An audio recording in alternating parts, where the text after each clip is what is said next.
Ridiculous. Ridiculous, but I bet it was for a significant amount of money. Still ridiculous. Yeah, but fun. I'd watch it. Look, Jake Paul wants to test himself against actual, not just world champion, but one of the greatest of all time. Really fought, and it wasn't fixed. Jake Paul would not survive 45 seconds. I don't know about that. I think it would take a few rounds. Really? But yeah. First of all, Jake is a lot bigger. Jake's a lot bigger. But what weight would they fight? Well, it's not about the number.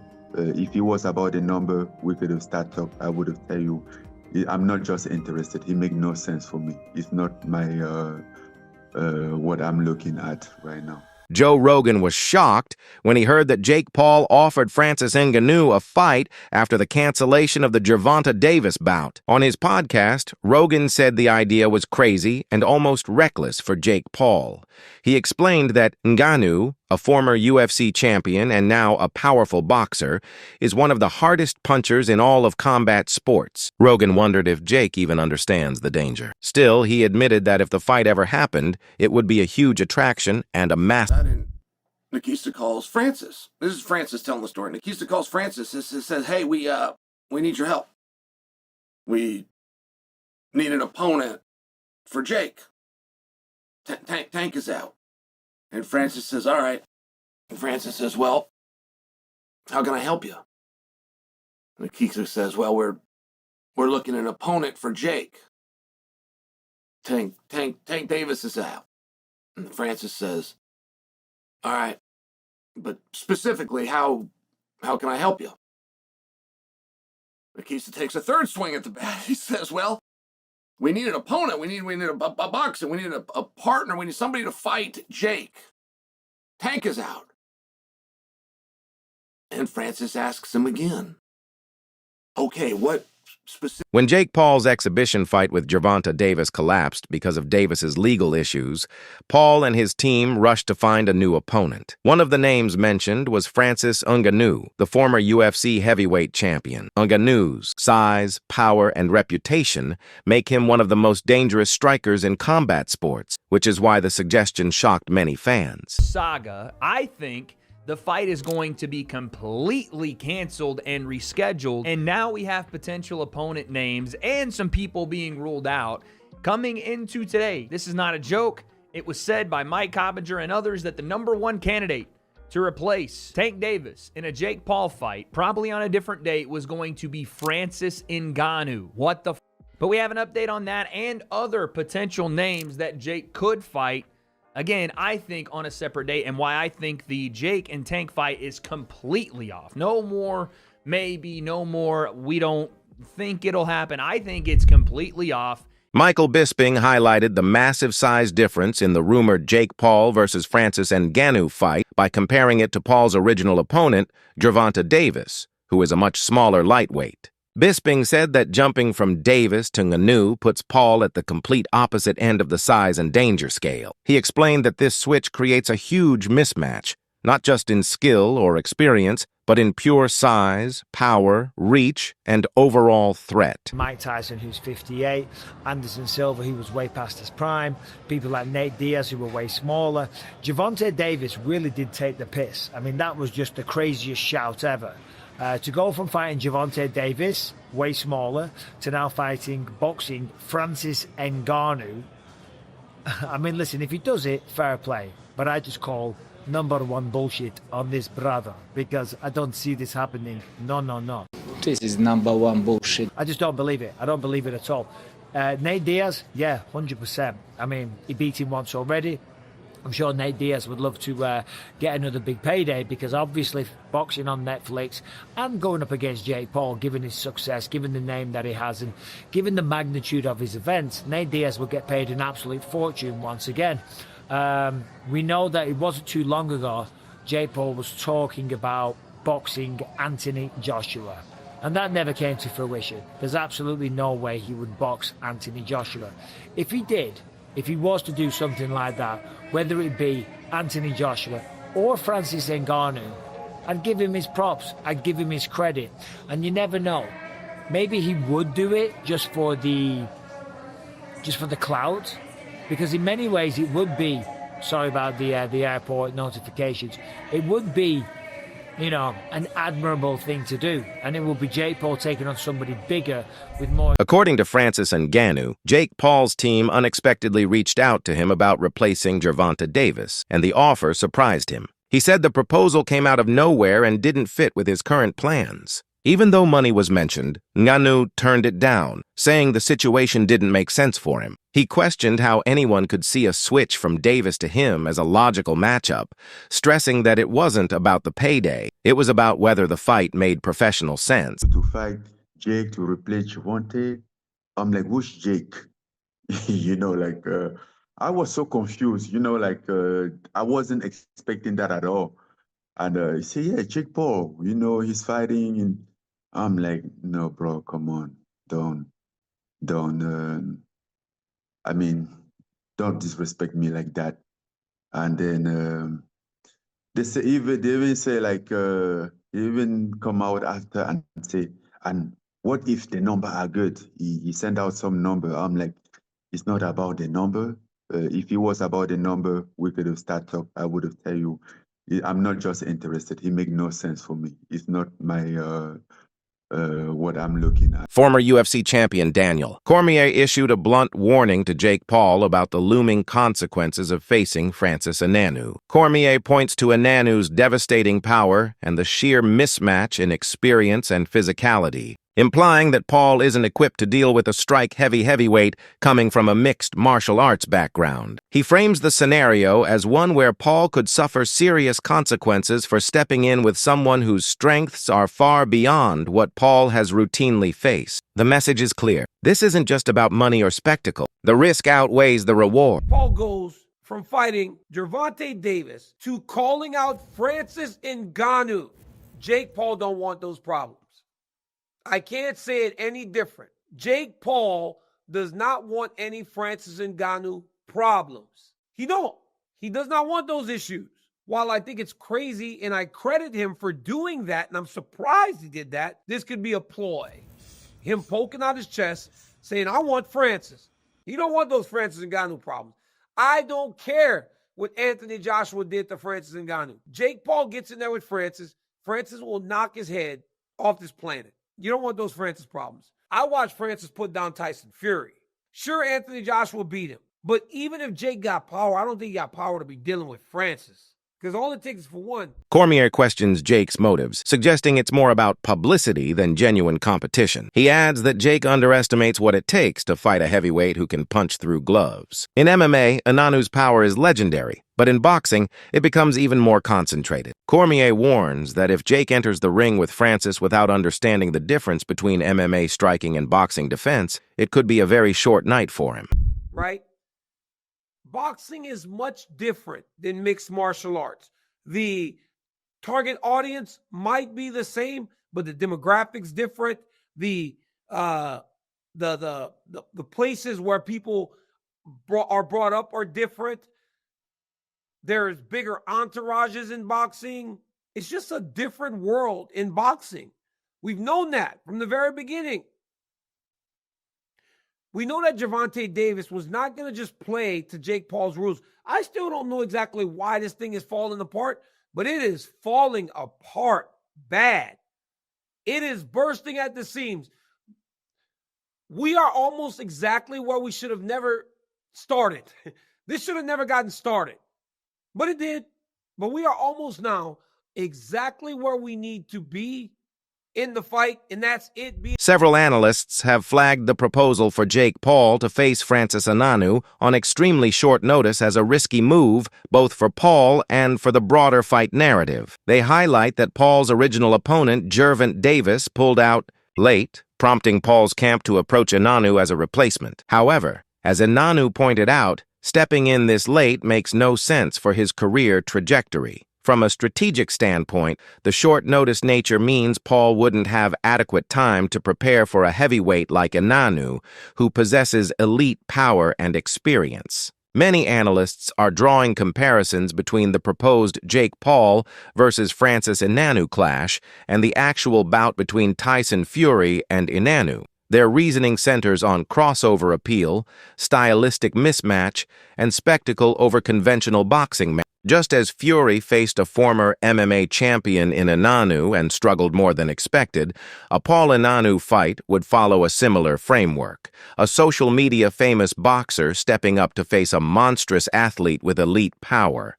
In Fury's case, despite being the heavyweight champ, he admitted Ngannou made it one of the toughest fights of his last decade. What I find interesting about this is, okay, if they push it back to December, then that's slightly different.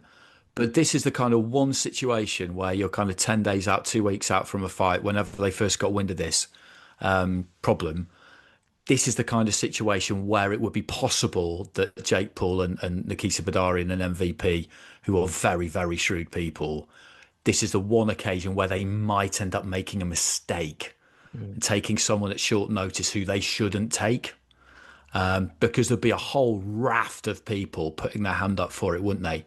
Thinking, I'll take him at short notice. I'll make out that I've been sitting on a beach, eating and drinking for the last 6 months. But anything just to get in there with him. And then on the night, I'm gonna knock his head off. There'll be loads of people putting their hand up for this, and you'd have to be incredibly careful about who you took at short notice, because for it to have any kind of meaning, you would need to take a decent opponent at short notice, because obviously they're up against it because it's short notice. You couldn't take some barely warm body at short notice, because that would be even worse than giving them full notice. So this is the one area, the one situation in which it would be easy for them to make a mistake, but they don't make mistakes with things like this. They just don't. So yeah, I'm not surprised that they haven't been tempted into, somebody. Yeah, Ngannou, that'd be a mistake. It'd be such a mistake. I know he got flattened by Joshua, but so what? Joshua is a 2-time unified champion of the world, and Ngannou's 270 pounds of absolute granite. That would have been a terrible, terrible mistake if they'd given him the fight. And he dropped, like, people. I know, my opinion, Tyson Fury won that fight with Ngannou, but he still put Tyson Fury. He was close.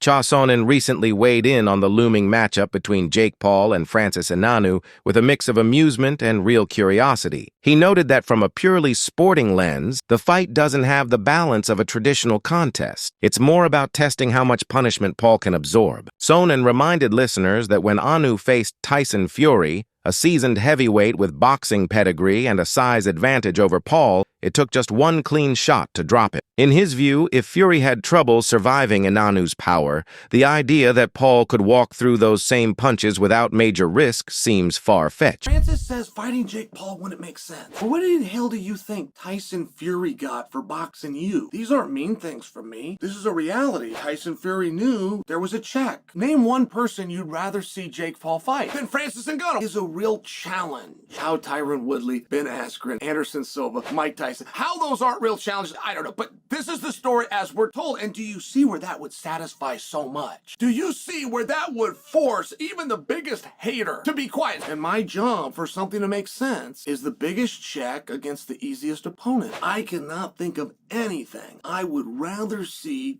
Jake Paul has built a name through big promotions and attention-grabbing stunts, but this time the idea doesn't seem to connect. Unlike his previous fights, which involved opponents closer to his weight and experience, this one feels unbalanced and lacks direction. Observers think that Jake's attempt to stay relevant through unusual matchups might finally be losing its effect. There's a growing sense that this event has been created for attention rather than competition, which explains why ticket sales have failed to rise even after weeks of advertising and interviews. He's retired. Tank still being in the competitive nature of the sport throws this one completely off for me. And the fact that Jake is like 60 pounds bigger than he is, right? Like, Mike was obviously far older than Jake, and that was the big knock on that fight. Mike should not have been in there with Jake. Said that many times. Jake has fought so hard against people saying he's bad for the sport. He's bad for the sport.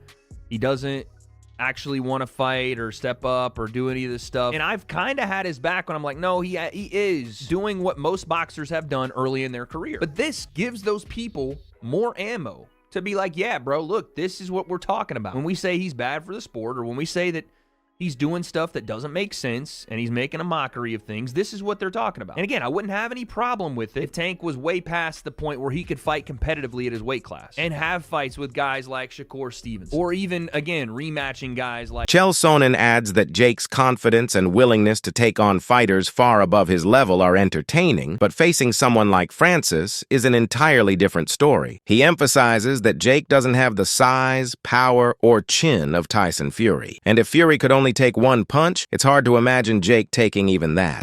Bludgeoning. You can't even grab a hold of the guy or try to squeeze him. You can only bludgeon and be bludgeoned back. I think you're got an uphill battle to question somebody. But they have been very effective in doing just that to Jake. Hey, you started with this NBA guy, and then even those MMA guys, they're not boxers. And then when you got around to the boxers, but they weren't current boxers. Then when you get around to the current boxers, they're not big enough boxers. And I just loved it. When I heard that Francis Ngannou might be going against Jake, I loved it. I mean, what's that going to look like? How many of those shots from Francis can you take? Tyson Fury, if you're talking clean, Tyson Fury only took one. Everything else, Tyson was able to roll with. Big Francis only had to hit him one time. That's a compelling. Tim Bradley highlighted how the cancellation of the planned Davis versus Jake Paul fight had repercussions far beyond the two fighters rather than just a matchup falling through. Bradley noted that promoters, broadcasters, event venues, sponsors, and marketing partners all lost money when the deal collapsed. The bout was expected to produce major pay-per-view sales and sponsorship revenue, but legal trouble surrounding Davis forced networks to pull back and brands to protect their images. Tank, let's get on Tank real quick. You gotta be the dumbest dude, in the history of boxing, bro. $40 million, dog, down the drain. You gotta be the dumbest dude I've ever seen in the history of boxing, bro. Seriously. I'm like, $40 million, bro. Wealth. Literally wealth, bro. Going down the drain. I don't understand it. I can't make the... I don't understand it. But I'll tell you this. MVP promotions, whatever the hell y'all call it, most valuable promotions, shit, more like rookie promotions. Yeah, more like rookie promotions. You didn't know what you were dealing with. You had no clue. This has always been down Tank's alley, man. Now, let me just say one thing. You innocent until proven guilty. Meanwhile, money had already been spent on production, promotion, and logistics. Much of that investment is likely gone now. Bradley used the episode to expose the precariousness of the commercial side of boxing. When one fighter's reputation falters, everyone who backed the event ends up paying the price. The potential showdown between Jake Paul and Francis Ngannou presents a stark contrast in size and power, one that demands a fundamentally different approach from Paul. Ngannou, a heavyweight typically around 260 lbs, brings a level of raw strength that rivals the hardest punchers in combat sports. Meanwhile, Paul has been accustomed to facing much lighter opponents and operating with a game built on speed, movement, and spectacle, not survival. For Paul to even begin to compete against a force like Ngannou, his training camp would have to pivot dramatically. From increasing muscle mass and improving durability to fundamentally rethinking footwork, sparring dynamics, and conditioning.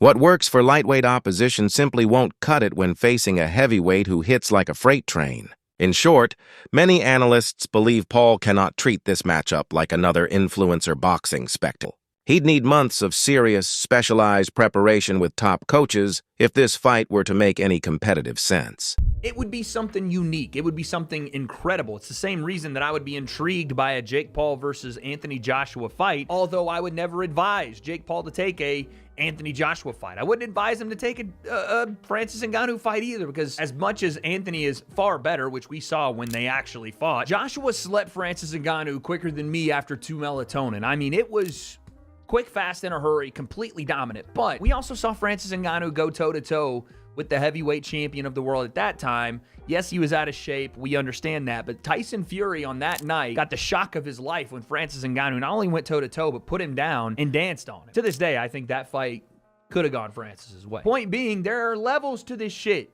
Not just in boxing, but in combat in general. And the size difference Francis would have over Jake would be incredible, but it would have been a great event, and a lot of people would have tuned in. Francis, though, is saying that's not happening. How can they go from like Gervonta Davis to Francis Ngannou? Like, I mean, Gervonta Davis is a fantastic boxer, but and is a one-shot knockout artist. But come on, like the weight different and everything, it make no sense. It's a good point. I mean, obviously, Francis is right about the weight difference, but it's a good point in general for what do you do next? Jake has sparred guys like Shakur Stevenson, Ray Ford, Montana Love to try to prepare for Tank Davis. And even if you book this fight on December 12th or December 19th, that's still a completely different fight than you were going into. Completely different matchup, size-wise, skill-wise, the things that you're going to need to even try to compete if it's someone like a Francis Ngannou.